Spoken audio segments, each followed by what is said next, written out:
Hello guys, welcome back to my YouTube channel. तो I hope कि आप लोग बढ़िया होंगे। तो देखिए, आज बहुत ही मज़ेदार टॉपिक लेके आया हूँ, वीवीआई टॉपिक, जो मैं आपको फ्लेमिंग का बाएं हाथ का नियम और दाएं हाथ का हथेली नियम बहुत ही बारीकी तरीका से आपको समझाऊंगा मेरे प्यारे भाई।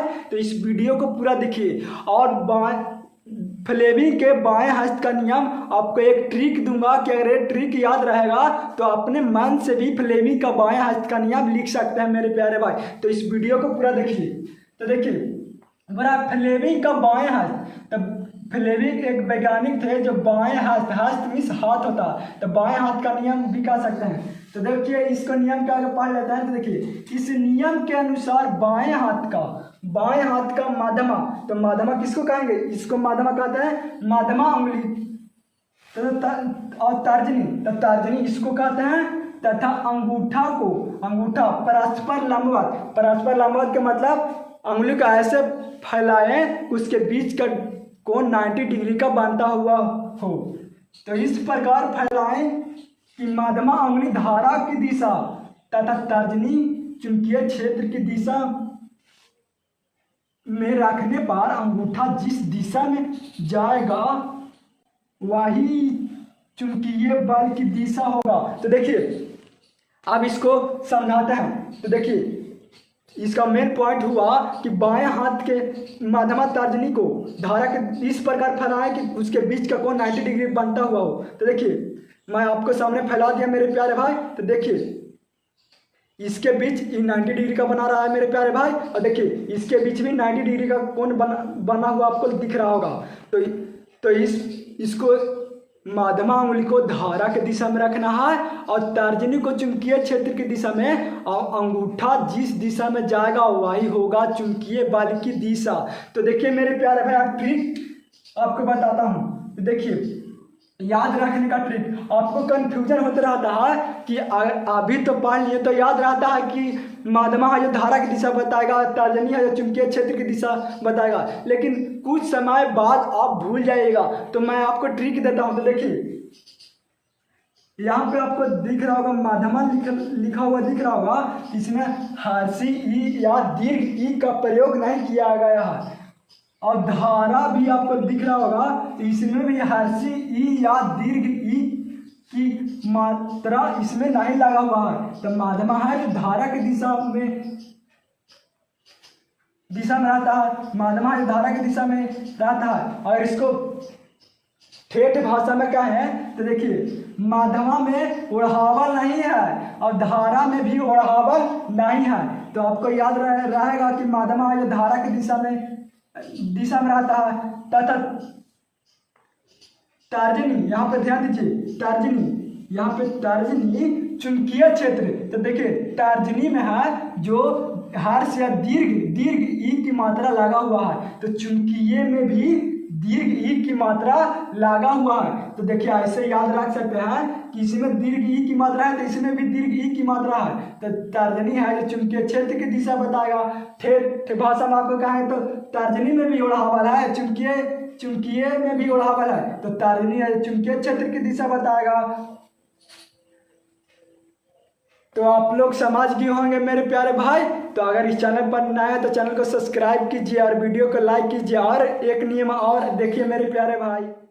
तो देखिए मेरे प्यारे भाई, दाएं हाथ का हथेली नियम समझते हैं। इसको समझाने के लिए सबसे पहले एक डायग्राम लेते हैं। देखिए, मान लीजिए कि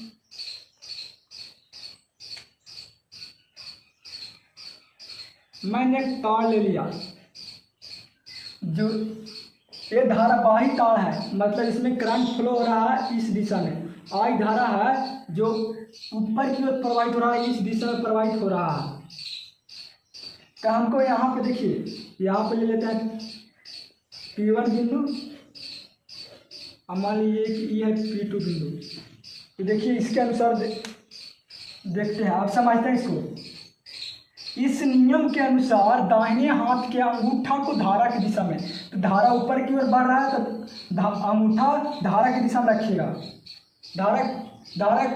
अंगूठा के धारा के दिशा में रखकर चारों उंगली को मोड़ने पर चारों उंगली उस बिंदु कौन बिंदु की बात कर रहा है? जिस बिंदु पर हमको देखना है कि चुंबकीय क्षेत्र की दिशा कहाँ है। तो अगर P2 बिंदु पर देखेगा तो बिंदु की बात कर रहा है, उस बिंदु से जिस दिशा में जाएगा वही दिशा में चुंबकीय क्षेत्र की दिशा होगी। तो देखिए बोल रहा है कि अंगूठा को, मान लीजिए कि हमको इस बिंदु पर देखना है, हमको इस बिंदु पर देखना है, तो हम अंगूठा को रखेंगे धारा की दिशा में। धारा की दिशा कहाँ है? ऊपर की ओर। तो अगर हम अंगूठा ऊपर है रखें और चारों उंगलियों को मोड़ेंगे, तो अगर चारों उंगलियों को मोड़ेंगे तो ये अंगुली है जो अंदर की ओर जाएगा, अंदर की ओर। तो इस बिंदु से देखेंगे तो चारों उंगली कहाँ गया? अंदर की ओर।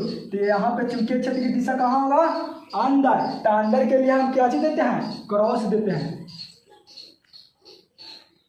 क्रॉस देता है। क्रॉस के मतलब चुंबकीय क्षेत्र की दिशा कहाँ है? अंदर। और देखिए और यहाँ P1 यहाँ पर P2 बिंदु पर देखें तो अंदर की ओर हुआ। और देखिए अगर हम P1 बिंदु पर देखेंगे तो देखिए ये अंगूठा को धारा की दिशा में रखेंगे और हमको P2 बिंदु पर देखना है। तो देखिए अंगुली को मोड़िए, तब मोड़े तो कहाँ गया? बाहर। तो बाहर चुंबकीय क्षेत्र की दिशा कहाँ होगा? बाहर की ओर। तब मोड़ेंगे तो देखिए बाहर गया, तो चुंबकीय क्षेत्र की दिशा कहाँ होगा? बाहर। तो बाहर के लिए क्या चीज देते हैं? डॉट। बाहर के लिए देते हैं डॉट। अगर कंफ्यूजन होता है तो देखिए इसको डॉट और क्रॉस में, अगर आपको कंफ्यूजन होता है कि क्रॉस है कि चुंबकीय क्षेत्र बाहर की दिशा बताता है कि अंदर की, तो ऐसे याद रख सकते हैं। क्रॉस है जो आप लोगों को एक्स जैसा दिखाई दे रहा है, तो एक्स से रिलेटेड कार्य अंदर होता है। आप लोग समझ गए होंगे। तो चुंबकीय क्षेत्र की दिशा अंदर की होगा।